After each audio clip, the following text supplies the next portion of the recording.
Hello friends, DL के biology smart class में आपका स्वागत है और मैं हूं डीएल कुमार। आज हम बात करेंगे एसेक्सुअल रिप्रोडक्शन या एपोमिक्सिस इन एंजियोस्पर्म या फ्लावरिंग प्लांट्स।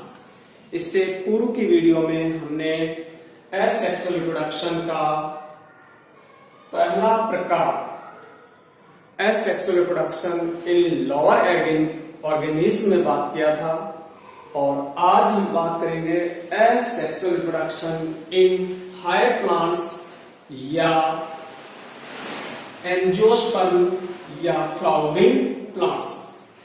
एसेक्सुअल रिप्रोडक्शन के मेनली टू टाइप्स अपन ने बात किए, जिसमें सबसे पहले या इससे पूर्व की वीडियो में हमने asexual reproduction in lower organism में बात किया था, जो द्विभाजन, बहुविभाजन, विखंडन, पुनरुद्भवन, सिस्ट, स्पोर जैसी विधियों के माध्यम से होता है। अब हम एसेक्सुअल रिप्रोडक्शन एपोमिक्सिस भी कह सकते हैं अपन जिसे, इन एंजियोस्पर्म या फ्लावरिंग प्लांट्स। तो आज हम asexual reproduction in higher plants या फ्लावरिंग प्लांट्स में बात करेंगे। और जो हायर प्लांट्स है उनमें एसेक्सुअल रिप्रोडक्शन टू टाइप से होता है। पहला है एगेमोस्पर्मी या अनिषेक बीजता और दूसरा प्रकार है वेजिटेटिव प्रोपेगेशन। आज हम एगेमोस्पर्मी या अनिषेक बीजता जो फ्लावरिंग प्लांट्स में होती है उसकी बात करेंगे। तो asexual reproduction in flowering plants का एगेमोस्पर्मी प्रकार या अनिषेक बीजता का किस तरीके से होती है फ्लावरिंग प्लांट्स में, उसकी अपन बात करेंगे। देखिए, अपन सबसे पहले देखें एगेमोस्पर्मी जो वर्ड है वो तीन वर्ड से बना है, a, gamos and sperm. A means without, gamos means gamete, sperm means seed, यानी जिसमें विदाउट गैमेट्स के और उनके फ्यूजन के सीड का डेवलपमेंट होता है। तो अनिषेक बीजता बिना निषेचन के, बिना अर्धसूत्री विभाजन के बीज का निर्माण होगा और नए पादप का जो परिवर्धन होगा वो बीज के माध्यम से ही होता है।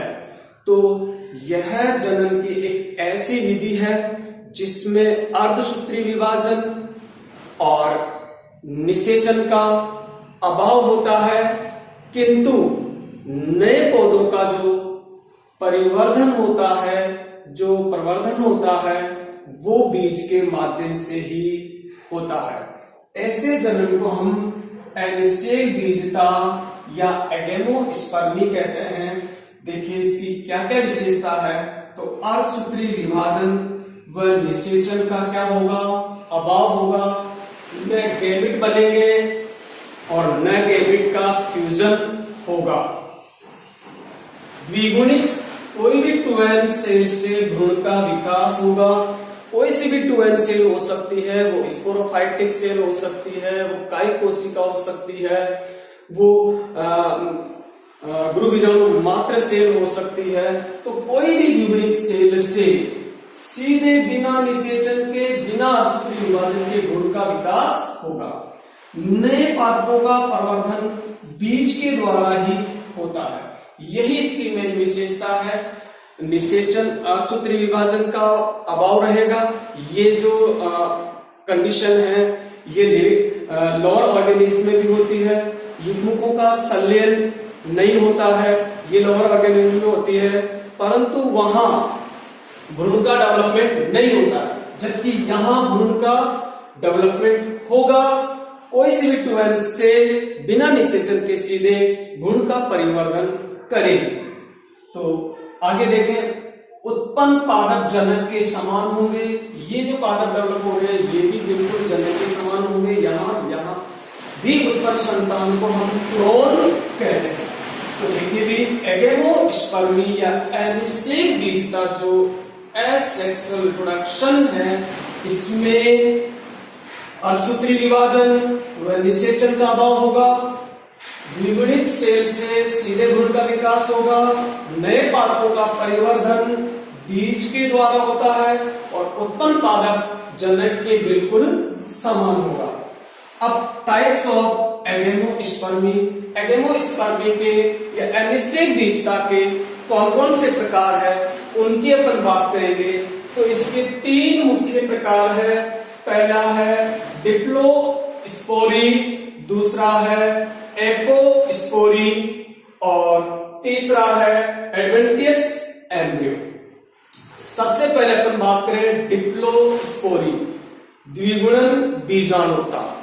डिप्लोस्पोरी यानी द्विगुणित बीजाणुता, द्विगुणित बीज होंगे।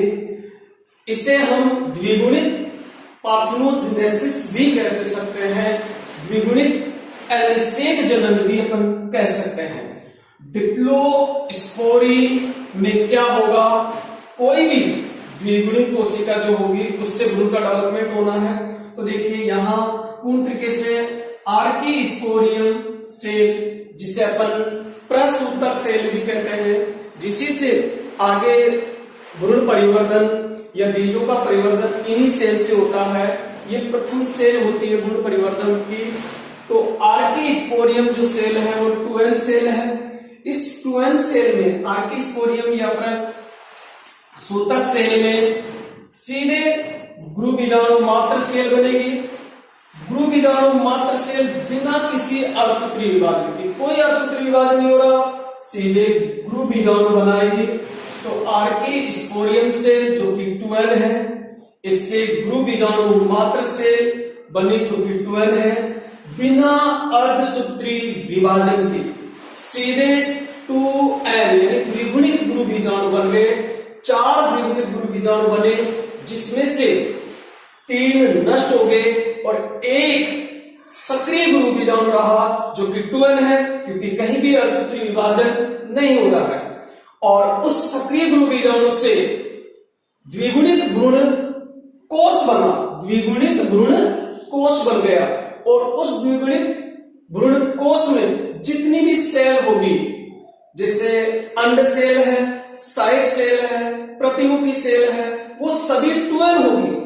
और उन सभी 2n सेल में से अंड सेल जो कि 2n है, क्योंकि अर्धसूत्री विभाजन हुआ ही नहीं है, तो उस अंड सेल से बिना निषेचन के, सीधे बिना निषेचन के भ्रूण डेवलप हो गया और भ्रूण से बीज बन गया और बीज से नए पादप का विकास हो गया। तो इस तरीके के में देखो, कहीं भी अर्धसूत्री विभाजन नहीं हो रहा है, कहीं भी युग्मक नहीं बन रहे हैं और निषेचन की क्रिया नहीं हो रही है। इसके अलावा सिर्फ बीज बन रहा है और नए पादप का विकास किससे हो रहा है? बीज से। तो डिप्लोस्पर्मी या द्विगुणन बीजाणुता में आर्कीस्पोरियम से गुरु बीजाणु मात्र सेल, गुरु बीजाणु मात्र सेल से सक्रिय गुरु बीजाणु जो कि बिना अर्धसूत्री विभाजन के बना है, भ्रूण कोष बनाएगा। कोई भी 2n सेल जो है, जो 2n सेल है, भ्रूण कोष में सारी 2n सेल है, तो उसमें से अंड जो 2n सेल है उससे बिना निषेचन के सीधे भ्रूण का विकास होगा, बीज बनेगा, बीज से नए पादप का विकास होगा।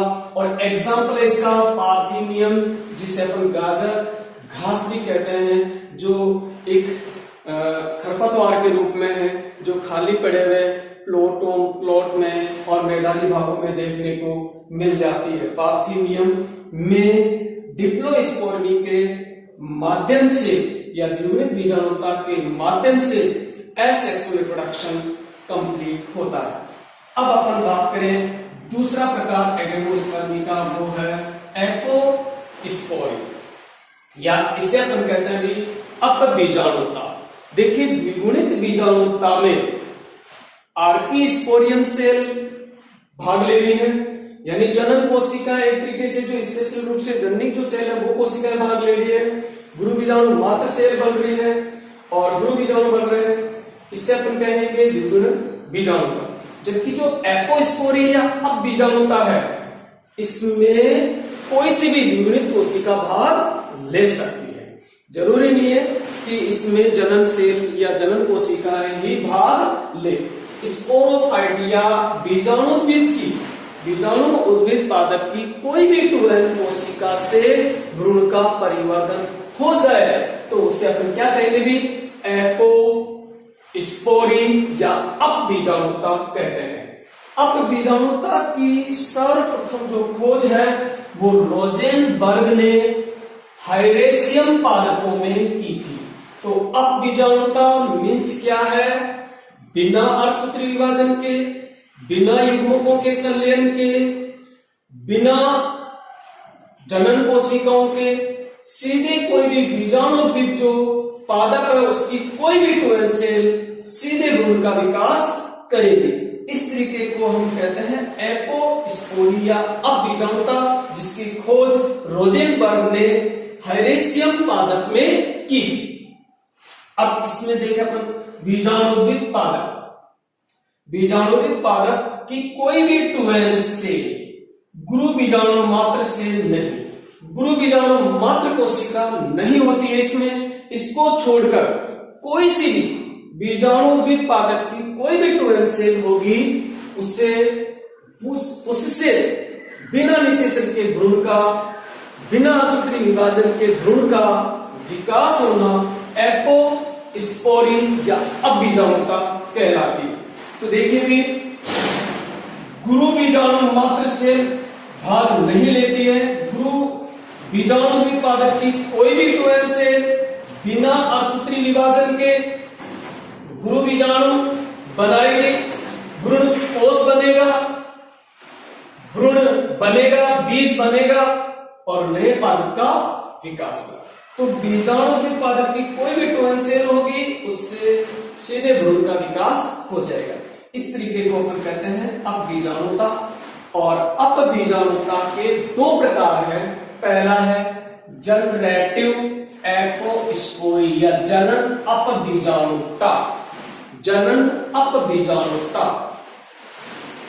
अपबीजाणुता में क्या है, बीजाणु पादप की कोई भी 2n सेल होगी, प्रसूतक सेल बनेगी।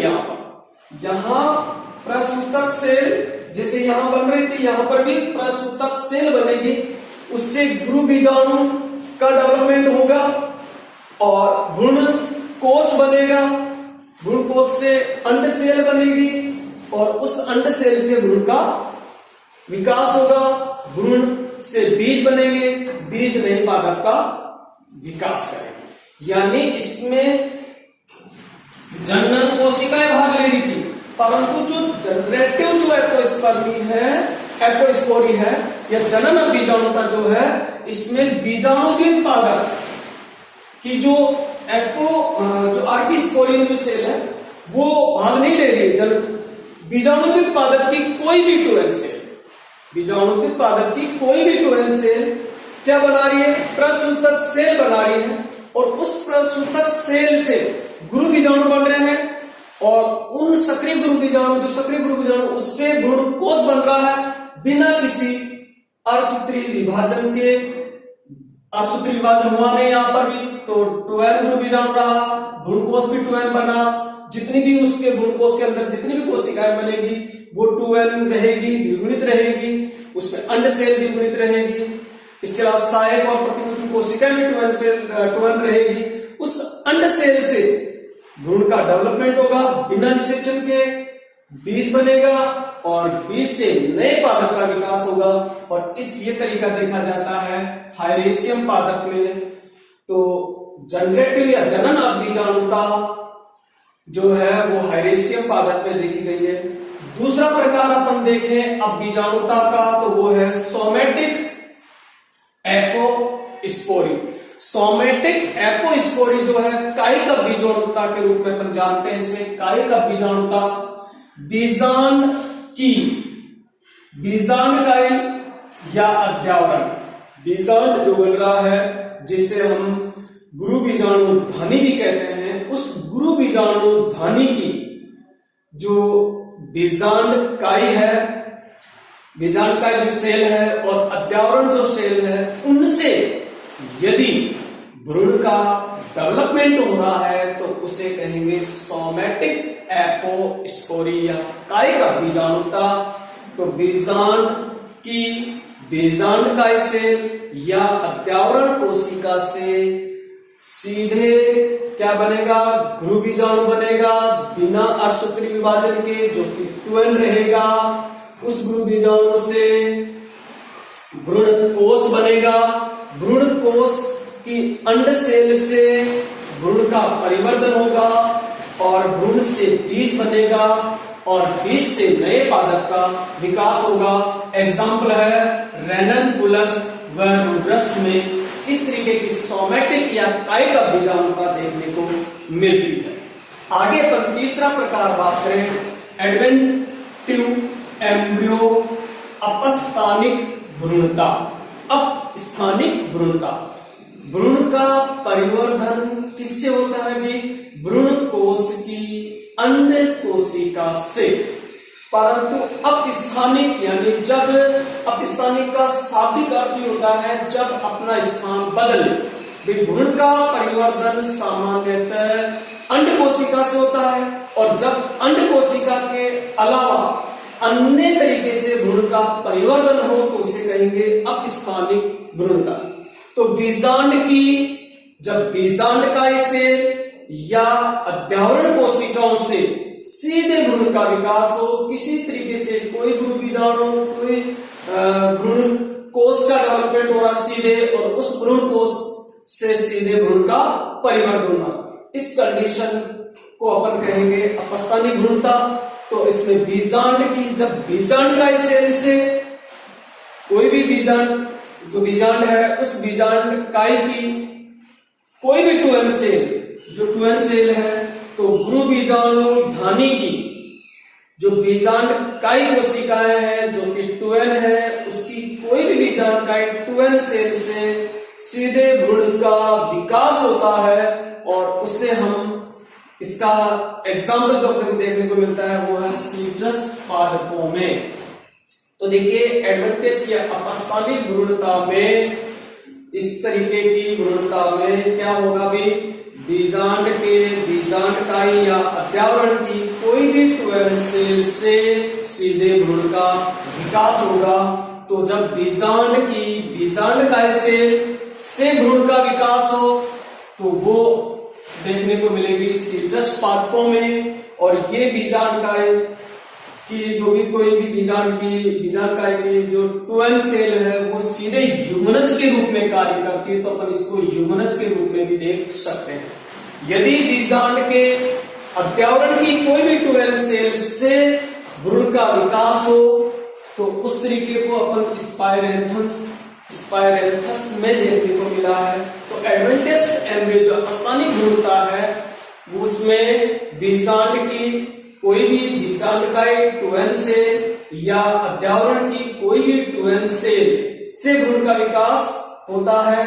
अब बीजांडकाय की 12 सेल से भ्रूण का विकास सीट्रस पादपों में यानी नींबू कुल के पादपों में देखने को मिलता है और बीजांड के अद्यावरण की कोई भी 12 सेल से भ्रूण का परिवर्तन स्पाइरेंथस पादपों में देखने को मिलता है। यहां ये अपना टॉपिक था एगेमोस्पर्मी या एनिषेक बीजता, जिसके 3 प्रकार अपन ने बात किए, डिप्लोस्पोरी, एपोस्पोरी और एडवेंटिस एम्ब्रियो। 3 वर्ड अपन यहां और देखेंगे। एक वर्ड है सिनगेमी, एपोगेमी और पार्थिनोजेनेसिस। सिनगेमी नर युग्मक और मादा युग्मकों के संलयन को क्या कहते हैं भी, सिनगेमी कहा जाता है। यानी जब मेल एंड फीमेल गैमेट्स का फ्यूजन, तो the fusion of male and female gametes called syngamy. Apogamy क्या है, मादा युग्मोद्भिद कि अंड सेल के अलावा अन्य एन सेल से भ्रूण का विकास। एपोगेमी क्या है? मादा युग्मोद्भिद है। अंड सेल से भ्रूण का विकास होता है, किंतु अंड सेल के अलावा अन्य कोशिकाओं से, अन्य कोशिकाएं कौन सी है? साई कोशिकाएं हैं, प्रतिमुखी कोशिकाएं हैं, उनसे जब अगुणित भ्रूण का विकास हो तो उसे कहते हैं एपोगेमी। यानी अंड कोशिका के अलावा अन्य कोशिकाओं से अगुणित भ्रूण का परिवर्तन होना एपोगेमी कहलाता है। और पार्थिनोजेनेसिस क्या है भाई? मादा युग्मकोद्भिद, मादा युग्मकोद्भिद की एंड अंड सेल से बिना निषेचन के भ्रूण का विकास। पार्थिनोजेनेसिस है मादा युग्मोद्भिद की अंड कोशिका, अगुणित अंड कोशिका से बिना निषेचन के सीधे भ्रूण का परिवर्तन होना पार्थिनोजेनेसिस कहलाता है। और इनके बारे में हम आगे विस्तृत रूप से बात करेंगे। ओके फ्रेंड्स, जय हिंद, जय भारत।